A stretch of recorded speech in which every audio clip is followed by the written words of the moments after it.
Hello student, let us start with the new unit, that is fifth unit, wireless protocols for smart cities. So until now we have seen various devices used for the smart city. So in this lecture we will see how that can be connected, what are the topologies used for connecting these devices to the computer, to the internet, etc.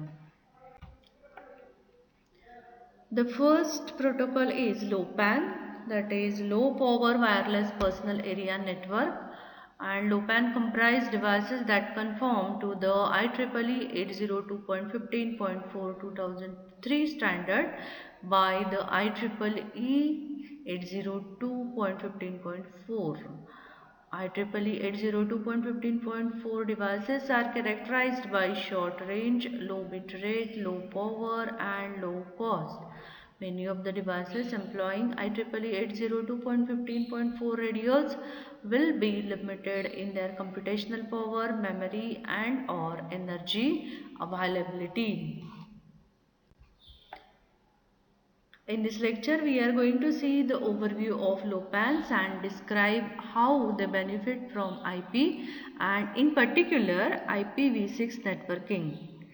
Okay, so how this LoWPAN is beneficial than using the IPv6, that is Internet Protocol version 6 protocol, that is used very widely for the internet. But in this lecture we will see how LoWPAN can be used for our purpose, that is for IoT, for connecting the devices in the smart city. Okay, and it describes the LoWPAN requirements with regards to the IP layer and the above, and spells out the underlying assumptions of IP for LoWPANs. Finally, it describes the problems associated with enabling IP communication with the devices in a LoWPAN and defines goals to address these in prioritized manner. Admittedly, not all items on this list may be necessarily appropriate task for the IETF. Nevertheless, they are documented here to give a general overview of larger problem. This is useful both to structure work within the IETF as well as better understand how to coordinate with external organizations. A LoWPAN is a simple, low-cost communication network that allows wireless connectivity in applications with limited power and relaxed throughput requirements. A LoWPAN typically includes devices that work together to connect the physical environment to the real-world applications, for example, wireless sensors. LoWPANs conform to the IEEE 802.15.4 2003 standard, that is IEEE 802.15.4 simply. Some of the characteristics of LoWPANs are as follows. The first characteristic is small packet size. Given that the maximum physical layer packet is 127 bytes, the resulting maximum frame size at the media access control layer is 102 octets. Link layer security imposes further overhead, which in the maximum cases, that is 21 octets of overhead in AES CCM 128 case versus 9 and 13 for AES CCM 32 and AES CCM 64 respectively, leaves 81 octets for data packets. So simply this is having small packet size, that is 81 octets for data packets. Okay. Then second characteristic is it supports for both 16-bit short or IEEE 64-bit extended media access control addresses. Next characteristic is low bandwidth. Data rates of 250 kbps, 40 kbps, 20 kbps for each of the currently defined physical layers.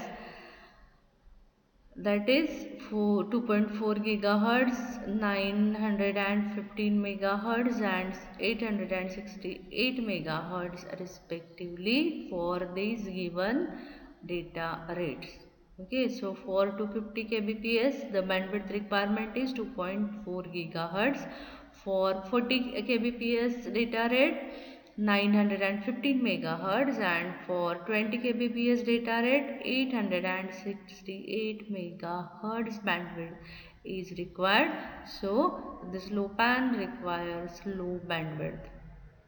The topologies that are used for low pan are star and mesh. Next is low power. Typically some or all devices are battery operated, that is they require the low power.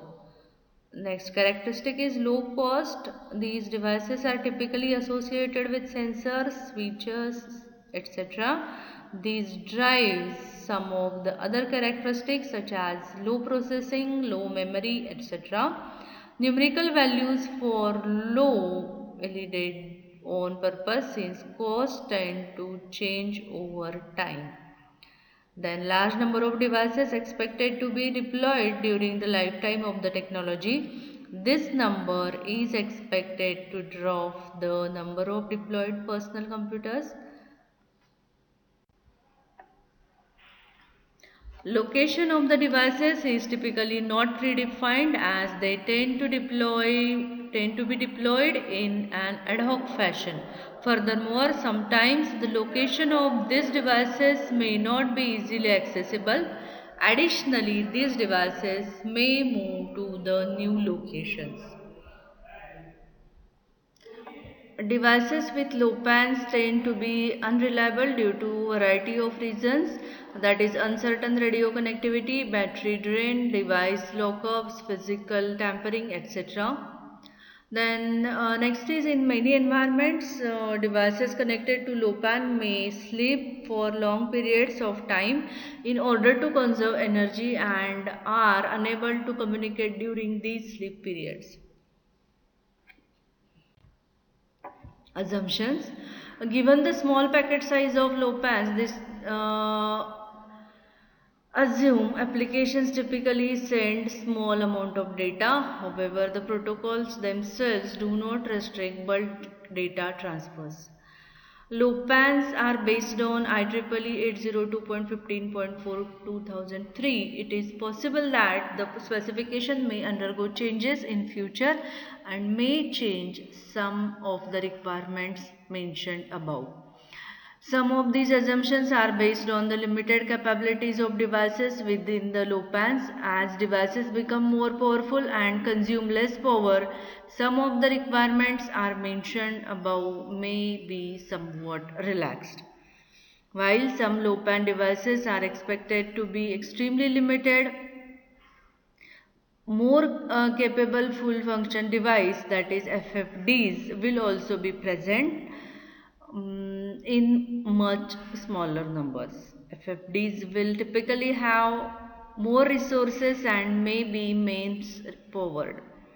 Accordingly, FFDs will aid RFDs by providing functions such as network coordination, packet forwarding, interfacing with other types of networks, etc.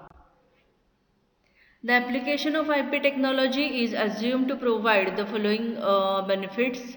The pervasive nature of IP networks allows use of existing infrastructure.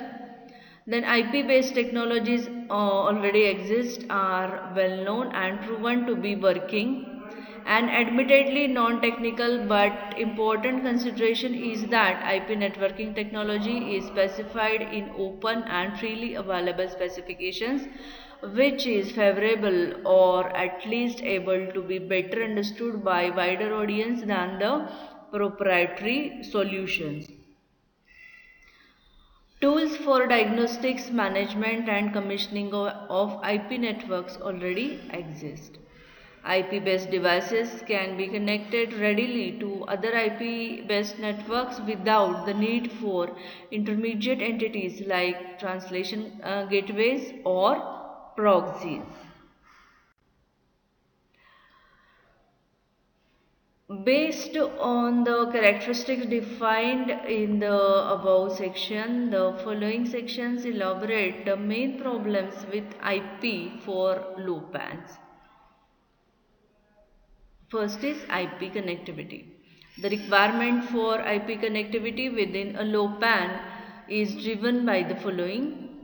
First is the many devices in low PAN make network auto configuration and statelessness highly desirable, and for this IPv6 has ready solutions. Second, the large number of devices poses the need for large address space well met by IPv6. Given the limited package size of the low PANs, the IPv6 address format allows subsumming of IEEE 802.15.4 addresses if so desired. Simple interconnectivity to other IP networks including the internet. However, given limited packet size, headers for IPv6 and layers above must be compressed whenever possible.